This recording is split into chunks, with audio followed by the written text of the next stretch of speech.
Bonjour, c'est Nicolas du site utilisersonmac.com. Je réalise cette vidéo très rapide pour féliciter Apple. Parce que oui, je trouve qu'Apple a fait quelque chose de bien récemment. En fait, cette semaine se déroule la WWDC, la conférence mondiale des développeurs qui gravite autour du monde Apple.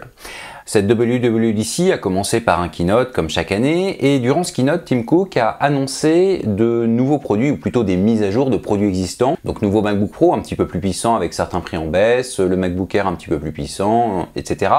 Mais ce qui va m'intéresser, c'est l'iMac. Alors l'iMac est logiquement passé au Thunderbolt 3 USB Type C, mais surtout, maintenant, dorénavant, tous les iMac 27 pouces sont équipés d'un Fusion Drive. Alors, je fais une petite pause dans la vidéo. Si vous ne savez pas ce qu'est un Fusion Drive, allez tout de suite voir une ancienne de mes vidéos qui vous explique les différences entre disque dur, SSD et Fusion Drive. C'est important de le comprendre. Surtout pour ce que je vais dire dans quelques secondes. Mais donc allez voir l'ancienne vidéo si vous ne savez pas ce que c'est, et si vous savez ce que c'est, on continue. Donc comme je disais, tous les iMac 27 pouces sont dorénavant équipés d'un Fusion Drive, ce qui est plutôt pratique puisque vous pouvez acheter maintenant cet iMac n'importe où. Avant, comme certains avaient encore des disques durs, si vous vouliez prendre le premier modèle de 27 pouces avec Fusion Drive, il fallait absolument passer par l'Apple Store ou chez certains revendeurs Apple uniquement, et seulement certains. Maintenant, pas de question à se poser, ils ont déjà un Fusion Drive en usine, donc vous pouvez prendre n'importe quel modèle chez n'importe quel revendeur. Bon, par contre, un petit carton jaune quand même, parce que malheureusement, pour les 21 pouces, c'est pas encore le cas. Il y a toujours le haut de gamme du 21 pouces qui est équipé d'un Fusion Drive, mais c'est le seul. Alors évidemment, comme précédemment, vous pouvez configurer à la demande votre iMac et y mettre un Fusion Drive. Mais dans ces cas-là, il faut le commander sur l'Apple Store ou chez certains revendeurs uniquement qui peuvent commander des Macs modifiés. Mais dans tous les cas, tous les iMac de base, tous les iMac 21 pouces de base n'ont toujours pas de Fusion Drive. Là, c'est quand même le gros point noir.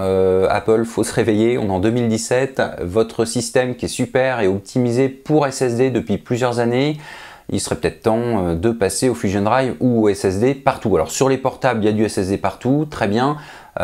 Sur les fixes, bon certes sur les iMac 27 maintenant, et je vous en félicite, il y a du Fusion Drive, mais pour les 21, il n'y en a pas partout. Bon, le Mac Mini, j'en parle pas parce que visiblement pour Apple, il n'existe plus, mais si un jour vous le renouvelez, ce serait bien aussi de mettre du Fusion Drive partout.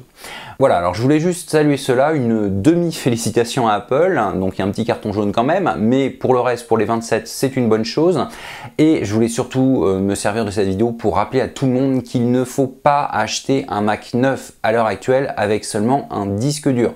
C'est une hérésie, vous allez trouver qu'il est extrêmement lent, ce ne sera pas à cause du Mac, ce sera juste à cause de l'un de ses composants, le disque dur. Allez sur du SSD ou du Fusion Drive. Dans le cas d'un iMac, je ne conseille pas le SSD, le prix est vraiment très élevé pour pas beaucoup plus. Mais donc, allez sur du Fusion Drive pour un iMac, ce sera parfait pour l'utilisation que vous en aurez, quelle que soit d'ailleurs l'utilisation, préférez toujours un Fusion Drive. Je vous laisse évidemment mettre un petit pouce bleu sur cette vidéo, je vous laisse partager cette bonne parole afin que plus personne n'achète dorénavant des Macs avec disque dur. Et bien sûr, je vous propose de me retrouver sur les réseaux sociaux, vous pouvez vous abonner à ma chaîne YouTube et surtout vous pouvez vous abonner à la newsletter de mon site pour retrouver du contenu exclusif qui n'est disponible ni sur mon site internet ni sur ma chaîne YouTube. Je vous donne rendez-vous pour une prochaine vidéo. À très bientôt.